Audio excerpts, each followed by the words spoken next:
ciidamada nabad sugidda Jubbaland ayaa maantay magaalada Kismaayo ku soo bandhigay nin dhalinyaro ah oo ka tirsanaa ururka Al-Shabaab. Ninkan dhalinyarada ah ayaa isku soo dhiibay ciidamada dowlad goboleedka Jubbaland ee ku sugan deegaanka Cabdalla Biroole oo hoos yimaada magaalada Kismaayo ee xarunta gobolka Jubbada Hoose. Maxamed Xasan Cabdi oo ah 20 jir isla markaana ka tirsanaa ururka Al-Shabaab ayaa iminka isku soo dhiibay maamulka Jubbaland waxa uuna ka warbixiyay waxyaabihii ku kalifay inuu ka soo goosto dagaalyahanada ururka Al-Shabaab. sababta uu soo baxay magaranaysa dadka dhibaateeyaan marka waa in wada qarad ku soo arkay marka waxa fikir igalay marka inaan iskiita aan sameeyo marka waka hakimada dadka waa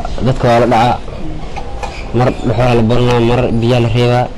marka waa marna zakaawad waxdan la sheeyay marka waa dadka si fiican loo dhaca marka waxa ay gashay marka in qarad ku soo arkay wax aan ku haystan malahan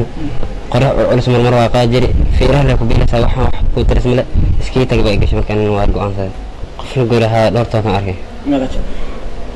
mar waxaan ku arkay baraaw marna waxaan ku arkay qoryooli marna jannaalan ku arkay marna waxaan ku arkay biriire marka aan dheel halkaas dad badan la qalaa oo dhaawac tiriil u qalay marka dadka waa si loo dhawaatayna tiriil hata afmale waa loo karkaray marka waxa soo markaan inaha tahay dheen qalal leedahay marka gacantayda qaban saxabadan ku dhufanaaday marka waa marka dhaay waxaan naga daawnay waa cabsanay ayaga marka dama qale aniga iska day waka dad ciidan ee dowladda Soomaaliya waka diriskooda watan marka waa nin dhaawac diriskiis qoray boos wata oo taabane afarta loo qala marka wax saddexma la soo fiirsanay taliyaha hoggaanka dambe baarista nabad sugidda Jubbaland Ganshaale Sare Axmed Muuse oo warbaahinta la hadlay ayaa sheegay in ninkan dhalinyarada ah uu isku soo dhiibay ciidamada Jubbaland saldhigga ay ku leeyihiin deegaanka Cabdalla Biroole. Sidoo kale taliyaha ayaa sheegay in maalintii shalay ahayd uu soo dhiibay waaligii ururka Al-Shabaab u qaabilsanaa deegaanka Ceelbuur waxaana taliyaha hadaladiisa ka mid ahaa shalay taariikhdu markay ahayd 20kii bishii 11aad 2016 waxa soo dhiibay waaliga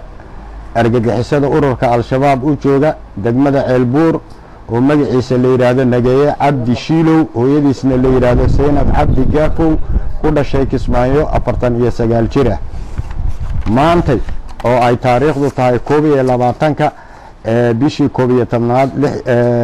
2016 sidoo kale waxa soo dhiibay